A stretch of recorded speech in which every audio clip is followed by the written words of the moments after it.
Chers amis de Café Évangile, il prit les 7 pains et les poissons, rendant grâce, il les rompit et il les donnait aux disciples et les disciples aux foules. Tous mangèrent et furent rassasiés. On ramassa les morceaux qui restaient, cela faisait 7 corbeilles pleines. Cette ligne conclut le deuxième miracle de la multiplication des pains et des poissons raconté par l'évangéliste Matthieu. Et dans ce miracle, 7 pains et quelques poissons ont été multipliés pour nourrir 4000 hommes, sans compter les femmes et les enfants. Une fois que tout le monde a mangé et s'est rassasié, il reste 7 paniers pleins.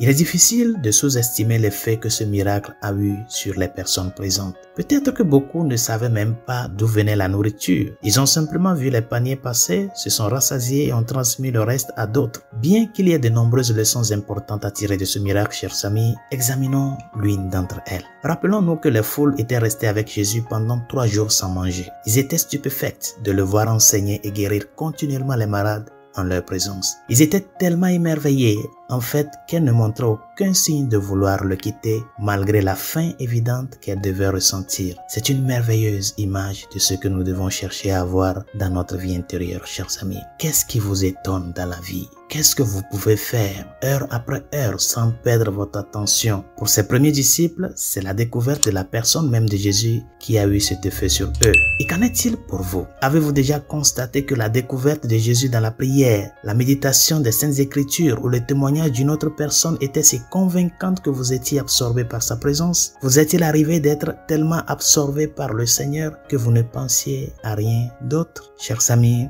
au ciel, notre éternité se passera dans l'adoration et l'émerveillement perpétuel de la gloire de Dieu. Et nous ne nous lasserons jamais d'être avec lui en admiration devant lui. Mais trop souvent sur terre, nous perdons de vue l'action miraculeuse de Dieu dans notre vie et dans la vie de ceux qui nous entourent. Et trop souvent, au contraire, nous nous laissons absorber par le péché, les effets du péché, les blessures, les scandales, les divisions, la haine et toutes ces choses qui mènent au désespoir. C'est pour cela, chers amis, en ce temps de l'Avent, nous sommes plus invités à tourner les yeux vers le Christ, à cultiver plus d'intimité avec le Seigneur, réserver du temps à Dieu afin que nous soyons absorbés par lui.